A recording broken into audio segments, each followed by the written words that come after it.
Hey, Emily. Hey, Stephanie. You want to do a podcast? Absolutely.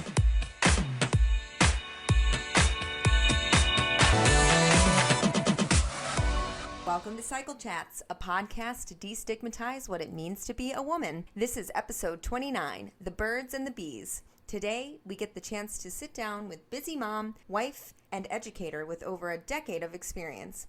She's a parenting coach and a queen bee that holds a BS in education and a master's degree in educational leadership. Casey Wike.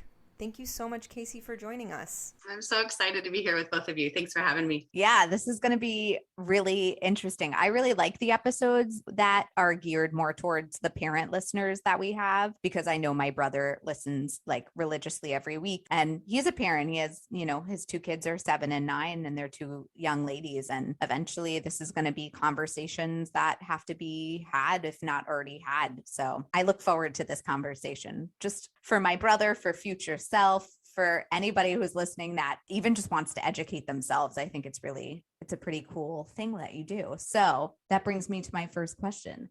What made you get into this field?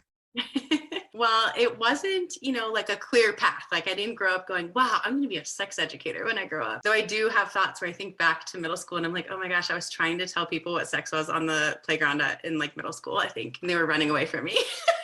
So I guess I've been talking about this for a while, but I did get my degrees in education. I spent many years in the classroom. Some of that time I did teach middle school sex ed, and I really enjoyed it. I really liked it. I did feel a little bit constrained by the curriculum, by the training that I had in the district and what I could and couldn't say. But I did feel like it was so important working with these middle schoolers, talking about these important concepts. And then as I had my own kids, I was being pulled a little bit out of the classroom because I wanted to be home with my babies. And so I was looking for something that I could do, at home, but then still be part of the education realm. I love teaching. I love educating people. And then this kind of just fell into my lap. I was talking with family and friends over a several month period, and it kind of became a repeated theme. People saying like, oh, I need to talk to my kids, or this conversation came up and I'm not sure how to handle it. And I felt like I was giving advice and talking about it in so many different ways. And I thought, wait a minute, maybe this is what I need to be doing. And so I had already been part-time at my school district. So I ended up resigning from the school district and being able to work on this and then stay home with my kids. And it's been amazing since I did that. So it's kind of the best of both worlds. I still get to work with amazing people, use my skills in education, talk about things I'm passionate about, and then, spend those precious times with my kids too, because they're only little for so long. So, it's kind of a roundabout way, but I'm so glad that I am where I am right now.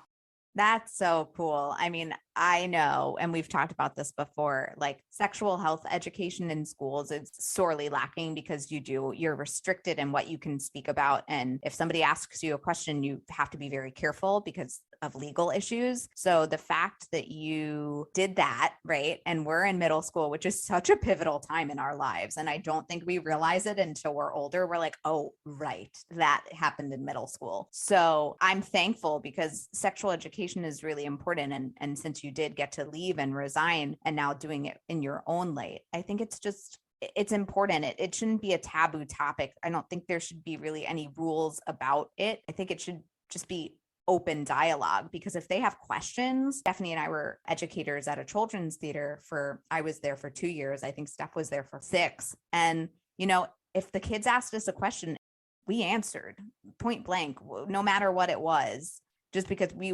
didn't sign any contract. So there wasn't any legal issue really. I just think it's important. And now I teach at a college level. And like, if they have a question, I'm more than happy to answer, because if we try and shield it and like put that information under a rug somewhere, so many bad things can happen if we just don't try and share the education that we know as adults. Absolutely. And I think, when I was teaching in the schools, I realized like there were so many misconceptions that these kids were coming in with 11, 12, 13 years old, or there were so many great questions they had, but then they were like family values questions or things that I couldn't necessarily speak to, and would say like, that's so great. I'd love for you to go home and talk to your parents, and then they're like, oh, no way, I can never talk to my parents. And I was thinking back on my childhood, like, yeah, I never would have asked my parents that either. So I don't blame them. But I realized that shifting the conversation to homes is really where the impact is. Not even all of the states mandate sex education, only about half. And then of those that mandate sex education, I think only about 17 of them have to be like medically accurate and comprehensive programs. So a lot of parents are like waiting for their kids to get sex ed in school, and they might not even get anything. And if they get it, it might not be, what they as a family believe. It might not be, enough information. I mean, I remember ours, it's been revamped, but the sex ed I had, like the lady came in and called herself the abstinence lady. I don't even know her name to this day. Wait, hold up, because we had something very similar. I was religious upbringing. I always say I'm a recovering Catholic. Some people get it, some people don't. I, however, did not have a great experience with it because a lot of it was very fear-based. It was very like women and men were super separate. But this lady came in and basically was like trying to be like, abstinence is cool. And while I get it, I think there's a merit to it. The way that they were describing it was so odd. And it was so like, you're sinful. And like, if you do it before marriage, there's something wrong with you. This was all just, and again, it's like, it's hard because I don't want to knock religion totally. But when it comes to sex ed, I think it has to be medically accurate. You have to be very honest because kids are like sponges. And especially in my scenario, I soaked this in and thought, oh my gosh, even if I think about it, I'm a bad person. And that created a lot of stuff that I'm now working through in my older years. So to be able to come in and explain it in a way that obviously you don't need to be graphic about it, but I think there is a way to present it that is easy for the kids to digest, but for the parents as well. And then, as far as the values system goes, whatever somebody believes at home, religiously or otherwise, that can be something that they then sit down and discuss as a family. But to start off the gate, I would have loved sex ed that didn't feel so like they were scaring you to not have sex. Because I didn't, which I guess was the point. But then when I finally did, and I was like old enough to understand it and I was doing it, I was like sad. I was like crying afterwards because I'm like, oh my God, I'm a sinner. It's silly. I don't do that anymore now. Now, if I cry, it's really good. But no, it was like I was raised in the 90s, and that was very much the true love waits, abstinence only, fear-based sex ed culture. And like you were saying, while it has, a place and an importance in some religious backgrounds or some more conservative thoughts, if that's the only lens that people are getting the information from, that's not enough.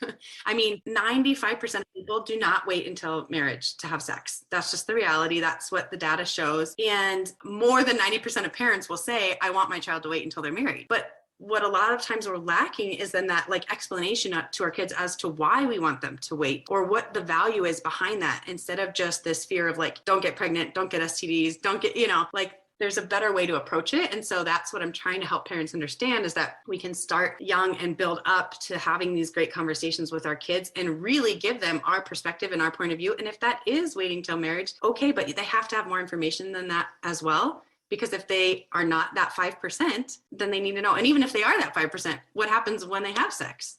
Like they need to know how to know when you're ready, how to advocate for what you want, how to communicate with a partner and have a healthy relationship. So there's a lot more to sex ed than just doing it. Yeah. And I think parents also forget that too, because I'm guessing it comes from a place of wanting to protect your offspring. Do you find that the parents that are saying, oh, I want my kid to wait, do you find that they themselves have waited? Or do you find that they just don't want their children to repeat the same quote unquote mistakes that they have?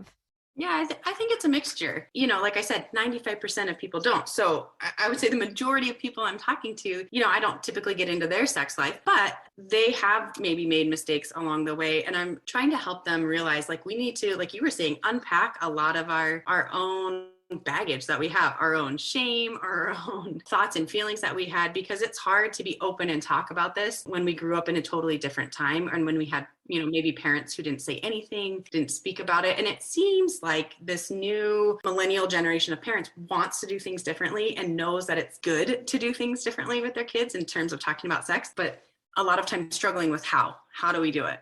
when you didn't have a role model like that, or you only had this fear-based education, how do you flip the script and change it for your own kids? So there's a lot of work to be done, I think. So then that brings me to my next question of how do we bridge the gap to have the conversation with these kids? It's not like one answer is going to get every parent there. It's really different. And I think, like we just talked about, it's a lot of unpacking your own issues and talking about, why do you feel uncomfortable? What makes you feel uncomfortable? Is it all things or are there just certain topics? There was a sexual experience, like a sexual assault or something like that. Then that's something that, people really need to deal with, like with a counselor, therapist, so that they can be in that mental space to have these conversations. But I try and remind parents too, that it's not this big, like sit down hour or two lecture like it was back in the day. It's not the talk. I always say it's the talks now. And we're having like thousands of 1-minute conversations with our kids. And the best approach is from the time they're little until the time that they are, out of your house and beyond, but really making it a comfortable situation. One way that parents can get comfortable is just starting to say the words out loud. A lot of times parents haven't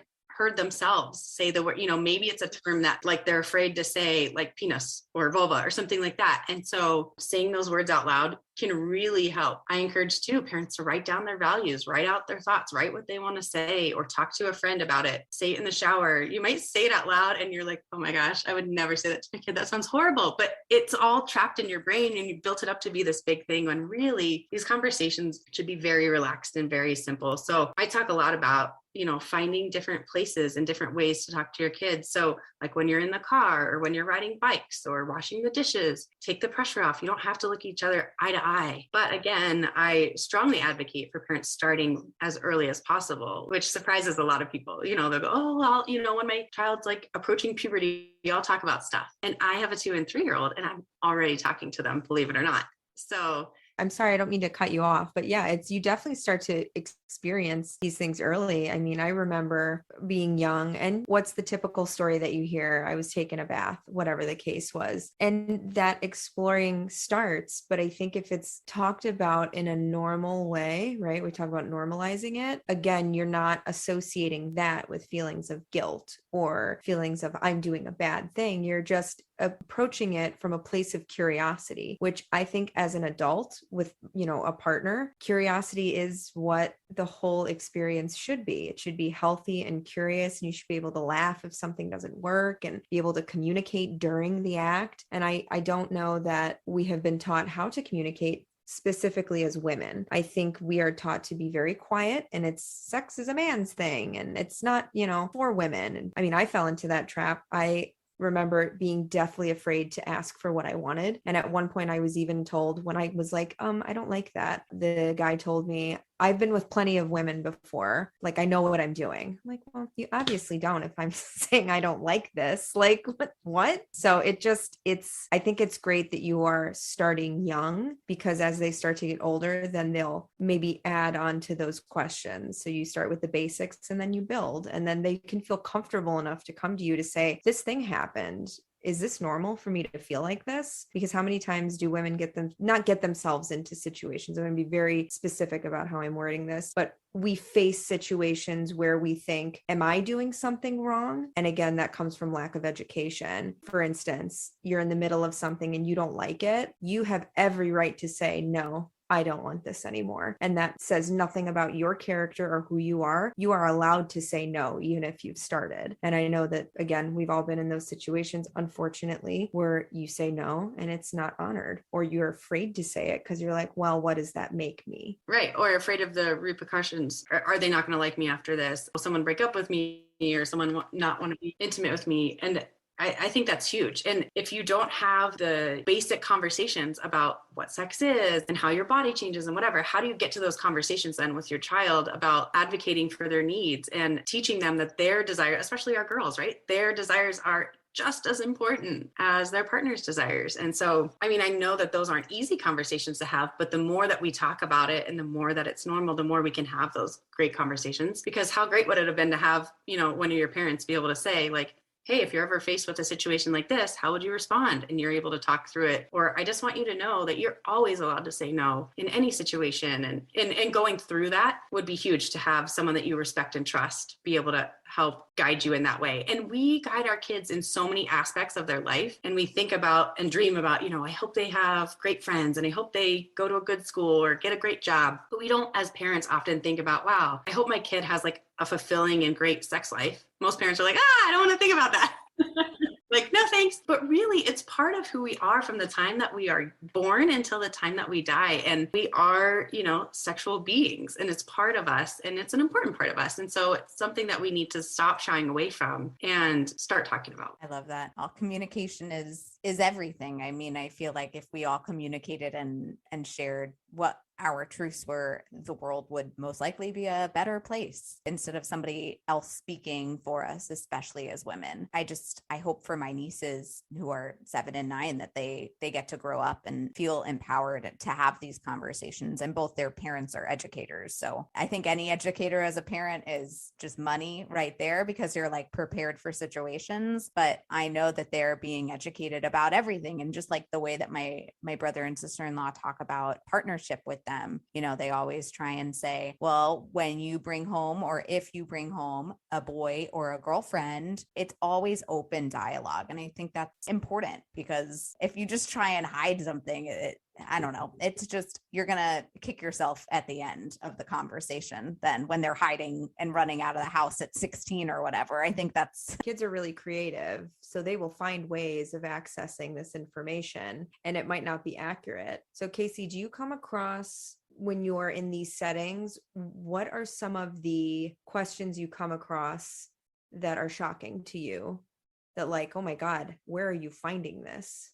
You mean from kids? From kids, yeah. What's one of the questions that you find comes up the most frequently that is incorrect? I would say that it's not necessarily a specific question, but rather just the influence of porn on our culture right now and our kids. The average age that kids are being exposed to porn now is 9.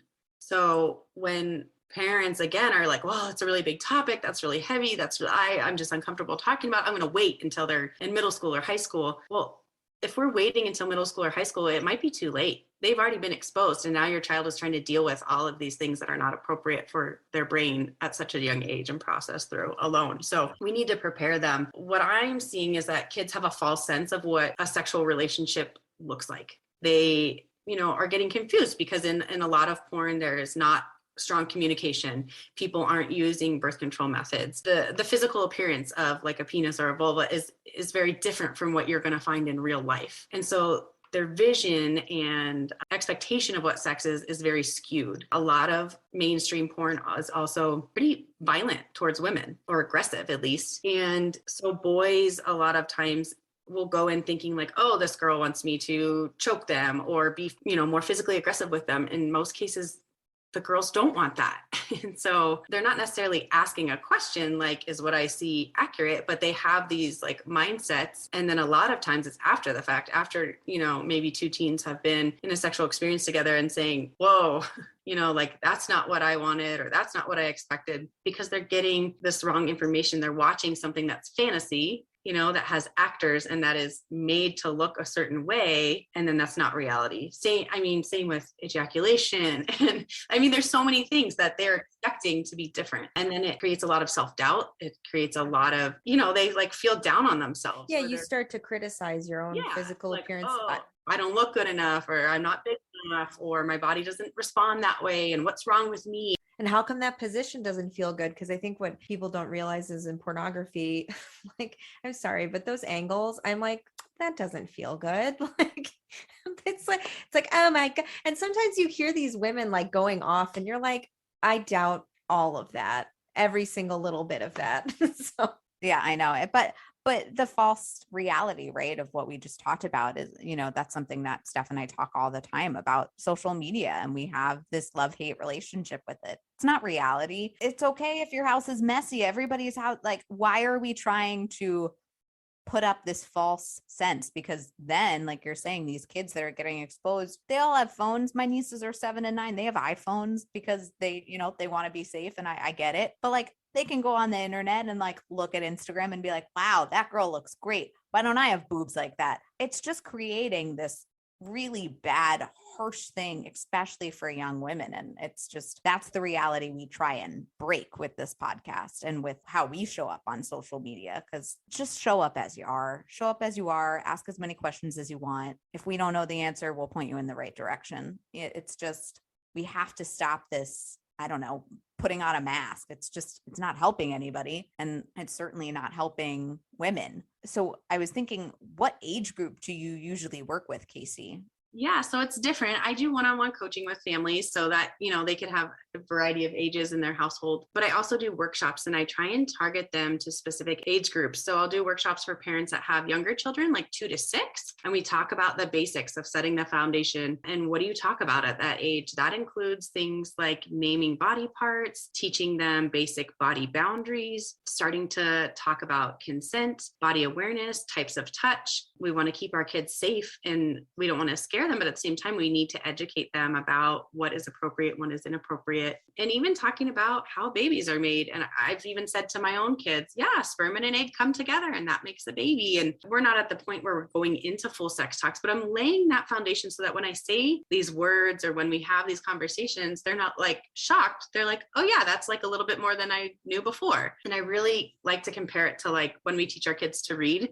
We're not going to sit them down in the middle of elementary school and be like, okay, so here's all the letters. These are all the sounds. This is how you blend them together. Here's word sentences, punctuation and paragraphs, whatever. That would be way too much and way overwhelming, and they wouldn't be able to absorb it. So the reason I think it's important to start young is, number one, to keep them safe, to try and keep them as safe as we can as parents. That's part of our job. But 2, like I said, to lay that foundation and be able to slowly grow over time with their knowledge and set yourself up as the expert, as the go-to person. If they've always known you as the person who talks about this, then when they have a question, they're going to come and say, hey, mom, hey, dad, what about XYZ? Instead of, hey, internet, let me Google big boobs. And then, oh, now I'm on a porn site. So yeah, when we talk younger kids, where it's the basics, when we get around age 6, 7, 8, that's when we want to start letting them know what sex is and being very clear about it and not hiding it and saying you're too young or this is something it's not for kids, letting them know it's not for kids, but letting them know what it is, because that's when they're curious. And again, it's going to normalize it so that when we've talked about bodies, then we've talked about sex, then we can talk about ways to, as they get older, ways to protect ourselves and safe sex, and also the benefits of sex. Most of the time people are having sex because they want to, because they like it, not because they're trying to have a baby, right? And so talking about the pleasure aspect of that and that they deserve that at an appropriate time. And then being able to talk with your preteens and teens about healthy relationships and ways to say yes and ways to say no, and things that they're curious about. And when you have that trust with your child, it's such a great impact on your relationship. I mean, when kids are able to talk to their parents about sex, they feel more connected to them as parents in more ways than just the conversations about sex. They feel comfortable talking to them about anything, which is really great and what we want I've never met a parent that's like, I don't want my kid to talk to me. Like, I hope they never ask me any questions.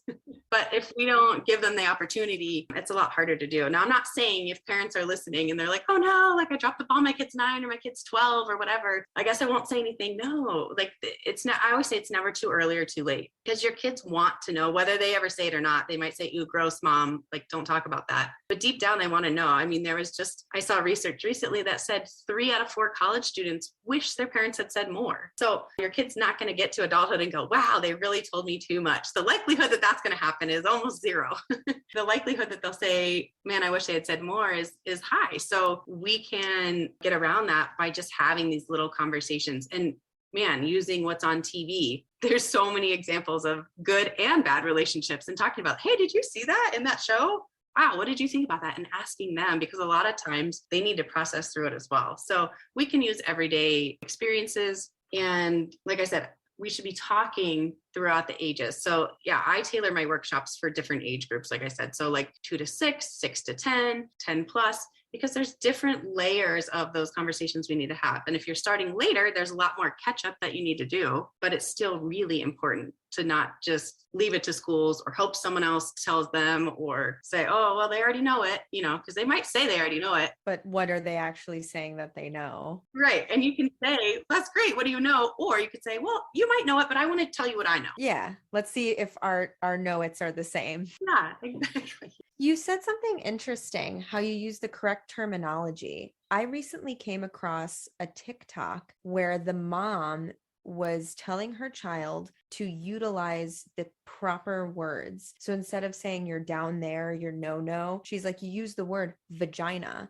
and you use the word vulva, because in a predatory situation, that would make the predator very, very uncomfortable that they're using those words. And I had never thought of it like that. And I was like, that's so true, is that we try to sugarcoat it.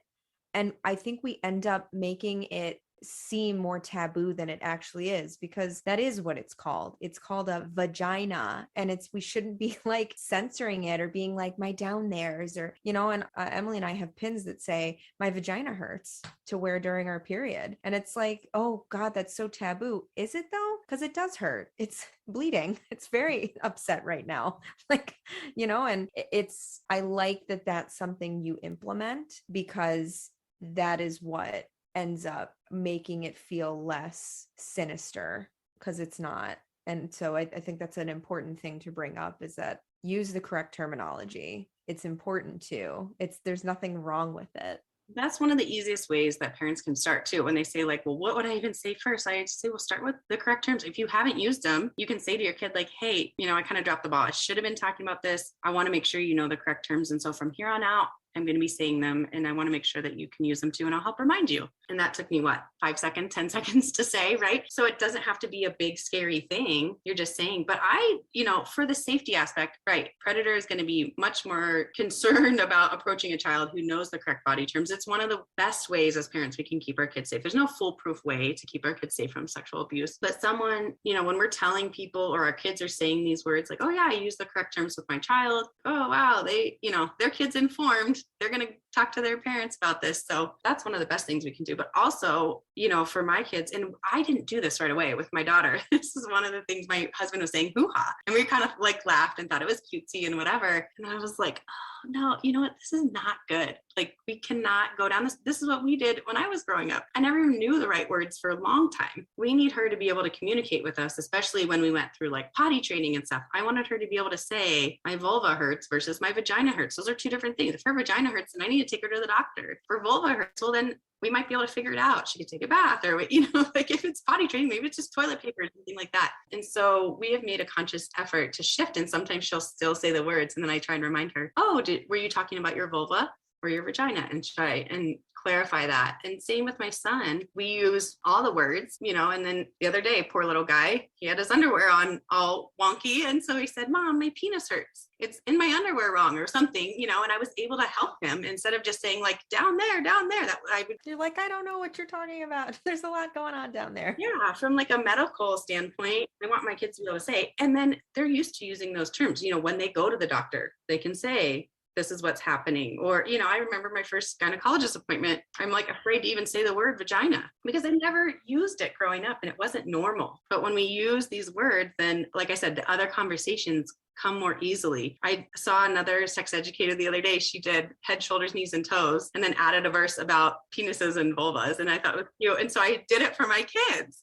And they didn't even bat an eye. They just were like, oh, we like that. And then they started singing along. And it wasn't like, I can't believe Mom said that. They just were like, oh, that's a good song. That's great. But you've opened up that communication with your kids. And I think that's what every parent is trying to achieve. You also mentioned something about how you grew up. And I remember, it's not exactly the same, but like, I remember a story of one of my parents' friends that they had known. They were super, super nice people. Unfortunately, they both have passed, but I was always loved the wife, but the husband just, I don't know, he was trying to be too nice to me. And like, my mom was a hawk. There was nothing that was going to happen to me without her knowing. And I was attached to her. So, but I just remember the guy trying to be nice and saying like, oh, do you want to be my girlfriend? And I just remember thinking as a kid, I was like, absolutely not. Anytime we have these conversations, my mom's like, oh my God, and she takes it very much to heart. And I said, look, given your time,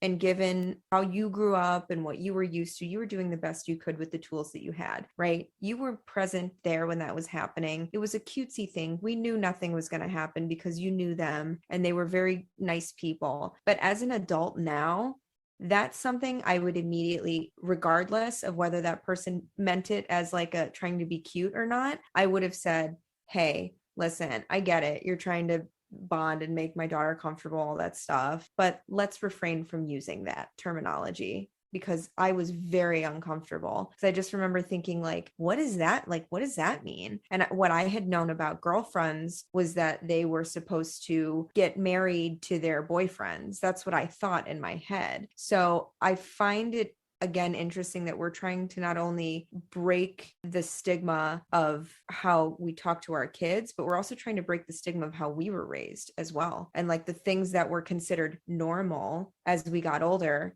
now because more has come out and we've learned more about parenting, we go, that is incorrect. And we're lucky that it didn't turn into something that it shouldn't have been. So it kind of brought that story to mind. And again, I reiterate, just in case my mom listens to this episode, you're totally fine. It's not your fault. Joanne, you did the best job ever. She did. She really did. And like, when I say like a hawk, there was just no one was gonna screw with me. And she asked, it was like a drill sergeant with the questions. And she still is. And I'm like, Mom, I'm 30. She's like, I know. I just want you to be safe. You know, do you lock your windows at night? I'm like, are you watching Dateline? Turn the TV off. Stop. So we want to be aware. And I mean, the sad reality is that when it comes to sexual assault, 90% of the cases with kids are from someone that we know. So it could be a family member, a friend, neighbor. And we don't want to believe that all the time, but it's our job as parents to protect our kids. Our kids can't protect themselves. We can give them tools to keep them safer, right? But it's our job to ultimately protect them and do everything that we can. So like teaching correct terms is one of those things. Teaching them about the different types of touch are really important. I talk about like safe and unsafe touch, or helpful and harmful. I use those terms with my kids. Was that a helpful touch or harmful touch? They were getting a little confused with things like vaccines, going to the doctor, getting a shot. They're like, well, that one hurt, that was bad. I'm like, yeah, but it's going to help your body get stronger and fight off, things. But then we talk about like secret touch is never okay. Someone should never ask you to keep a secret. And then as a parent, you can be, watching and noticing, are people making inappropriate comments to your kids? Are they taking them out of the room to play a game with them? Those are like grooming techniques that people will use to gain their trust over time. And so we want to be aware of that and be watching that, and then giving our kids tools of like, you are in charge of your body. No one is allowed to touch your body unless you say it's okay. And no one should ever be touching your private parts. There's kind of that caveat there of like, well, mom and dad have to help you wash when you're younger, or like the doctor might need to check, but they will ask first. And, even just little things with like grandparents saying, come give grandma a hug, come give grandpa a hug, which is huge for me, when I think about my own kids and then think about working with families. I want kids to know that this is not okay. I want them to know what is appropriate and what is inappropriate, or what is, with little kids, what is helpful, what is harmful, and what should never happen. But boundaries and consent, I don't feel like were something, we were raised in the 90s too. Those were not part of our vocabulary. I was raised in an Italian family. Like everyone kiss, hug, kiss 15 times on the cheeks, the lips, the nose. You're like, are we getting married? Like Jews and Italians are the same thing. So it was the same in our family too. The kiss, kiss, hug, hug, let's eat matzo balls together, whatever it was, eat each other. You're like, yeah, I didn't have a choice. That there was no choice involved and no boundary. Like I didn't learn the word boundaries until Stephanie and I started this podcast. And I was like, what a bit, wait. And now it's my favorite word. Yeah. And I'm like, oh, I need to set boundaries. Oh, I knew the word boundaries, but I didn't know that it could be interpreted in that way and that you could use it. I'm almost 30. That's so sad that I didn't know that. But like, we didn't grow up with that. Consent. No, not a word that I was taught in sexual health or by my parents.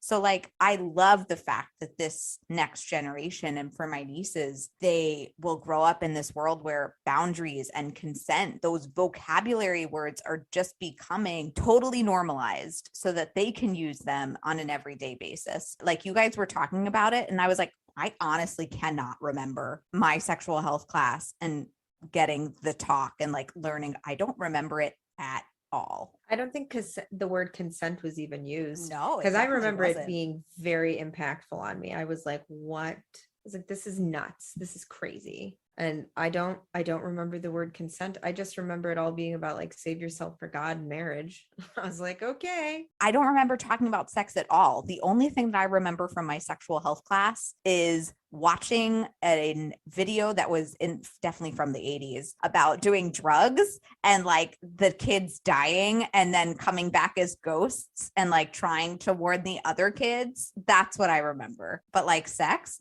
I don't know if we talked about it. I don't think so. Yeah, that's part of it too. I think parents are so much more influential than a health class or a sex ed class. You know, you might get it, you might not, you might remember something, you might not, but you remember the things that your parents do and say, and you remember like the values that they instill in you and those important life lessons. And so if this is like part of that narrative through your childhood, you're going to remember it and you're going to be better prepared for your future relationships, for future encounters and things where you can make better informed choices if you've talked about it. If you like, you're just relying on that like one sex ed class in 7th grade, like how are you supposed to remember all the things and be informed and make great choices? Like more likely than not, you're going to have more regrets. You're going to, might find yourself in situations where, things aren't going the way that you had wished, or you're going to be confused. So it's so much more beneficial to open the conversation and help our kids be aware of what's out there, what's going on, what choices they have. Yeah. And they have choices. I think that's huge,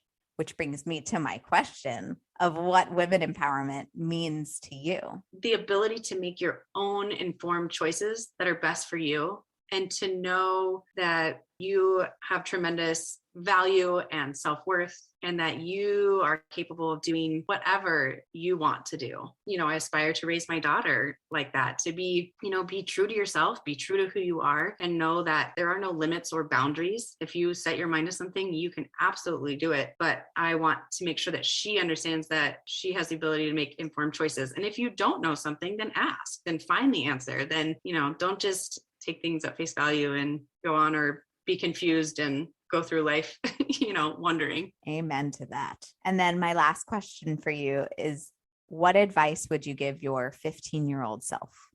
For me, it would be to trust your instincts. If I'm thinking, in terms of sexual health, sex ed, trust your instincts, listen to those red flags, and also follow your values. I'm really big on this values-based sex education because I want kids to know what their family values are, where they stand, and then also have the information to make informed decisions with that. Once they have the information, make informed decisions. And so I just think back to high school or college, or, people I've dated that didn't share those same values with me. And I learned things from them, but like I could have, not wasted so much time or gone, wait a minute, there's red flag for a reason. Or like, we might have things in common, but we don't share these same values. And the core values are really important to, a long-lasting relationship. So I just think, I would trust your instincts, follow your values, and then don't be afraid to ask questions. I wasn't afraid to ask questions. Like in school, there were times where I was afraid to ask my parents questions, and I wish that I hadn't been so afraid of asking those questions and getting clarity so that I, again, could make better choices or understand what was happening in a better way. That's beautiful. Thank you so much for taking time to talk to us. And this has been so nice to be able to share stories of the past, but also where we are presently and how we can help our future. So I feel like there was a couple different layers there that I really, really like. And I want other people to be able to discover for themselves. So where can people find you? And do you have anything we should be keeping our little peepers out for? Yeah, so I have my website. It's CaseyWike.com, CaseyWike.com. I'm on Instagram, same handle, Casey Wike. And then I do put out, like I said, various workshops for parents based on the ages of their kids. So I'll have some of those coming up soon. And I just put out an ebook as well that's helping parents tackle the topic of porn with their kids. And so that's available on my website for parents right now as well. Well, I will definitely, if we decide to have a child, I'll be re-listening to these episodes. Not that I don't listen to them 50 times as I edit them and then, write down information, and it just becomes a part of me, which is the best part. So thank you. Thank you for being here and sharing your knowledge, because as we said, education is empowerment. The more educated you are, the more empowered you get to be, because then you get to go out into the world and start changing the narrative. And I think that is what we're here for. So thank you, Casey. Thank you to all of the listeners. Guys, I want to be totally honest. There's probably anywhere, depending upon what episode and what we're talking about, anywhere between 30 to 50 of you. And to the bottom of my heart, thank you all of you, because this is a small community and we want to get bigger. This is what this is all about. Stephanie and I are not here to make bazillions of dollars. We're here to get education out there because we think it's the most important way to be empowered as women, to be empowered as people, to be empowered as humans, to make this world a better place. So if you are one of those 30 to 50 people listening right now, if you could do me the biggest ask, and if you're not following us on Instagram, make sure to go do that at Cycle Chats, all lowercase. And then if you could tag us in your favorite episode and why you like listening to the podcast. We know you guys are out there and you make our day. This is why we do it, for you guys. So go out there, share an episode, or if every one of you could get one friend to start listening, it would make Stephanie and my day, because that's what it's all about. It's building this community and we're here for you guys. So thank you from the bottom of my heart. Really, I could cry just thinking about it. So I hope you all have a beautiful rest of your day, and we hope you sync up with us next time.